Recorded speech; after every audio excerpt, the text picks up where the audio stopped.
My name is Jeremy Williams of the Bannock Real Estate Group, and over the last 20 years we've learned a lot about how to navigate a buyer's transaction from beginning to the end. So we put together the series to go through each individual step so you have a better idea what they expect along the way.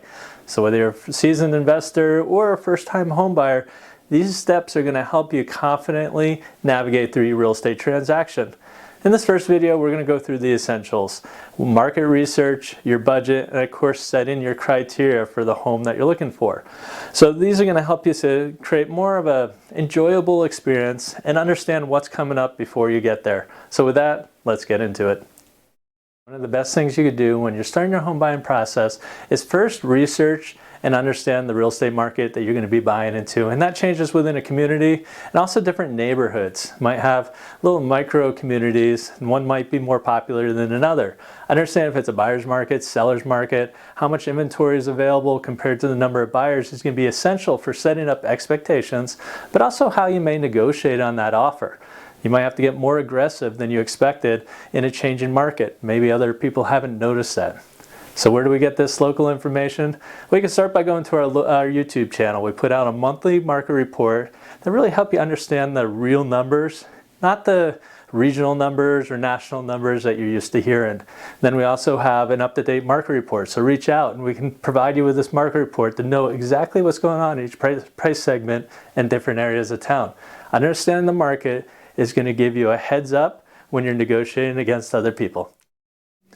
Those who know me know I'm one of the biggest advocates of home ownership, because over the last 20 years I've seen how home ownership has positively affected so many people in their lives. However, it's really important to know where your comfort level is. Oftentimes people get caught up and end up buying a house that's maybe a little bit more expensive than where they feel comfortable. What I mean by that is I'm a big proponent of home ownership, but not at the expense of having to work 2 or 3 jobs on the weekend instead of camping with your family or up in the mountains skiing. So it's really important to understand your budget and where you feel comfortable. Because even in today's market, sometimes you get qualified for more than you feel comfortable actually paying.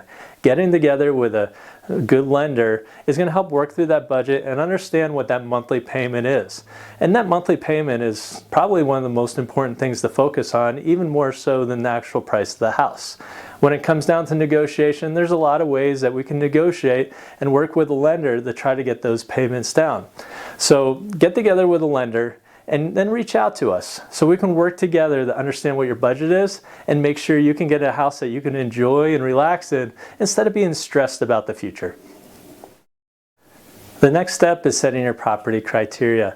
A lot of times when people come in their office, they're like, hey, we're looking for a house in Missoula, Montana. Maybe they have a certain amount of bedrooms or bathrooms, but they're looking at a very broad area.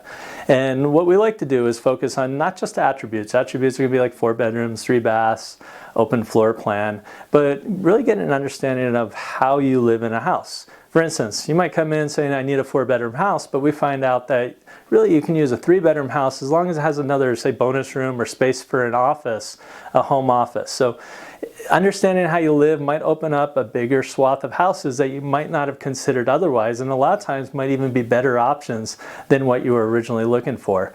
So what I recommend is get together a list of the top 20 things that are most important to you for living in that house. And the top, say, 1 to 5 are going to be your non-negotiables. Those are going to be the things that, like, hey, it has to have at least 3 bedrooms because of how we live in this house. It has to have this, this, and this.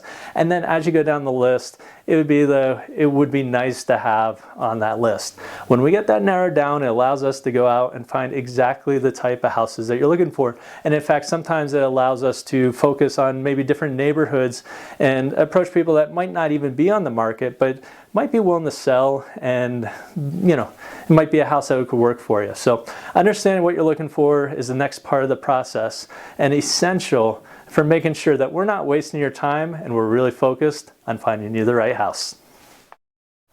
Thank you for watching the first installment of our home buying process. We're here to help you every step of the way. So if you have any questions or you want to see a specific video in this series, please reach out. You could always leave comments and subscribe to our videos so you can see the full series and really understand the buyer's process from beginning to end.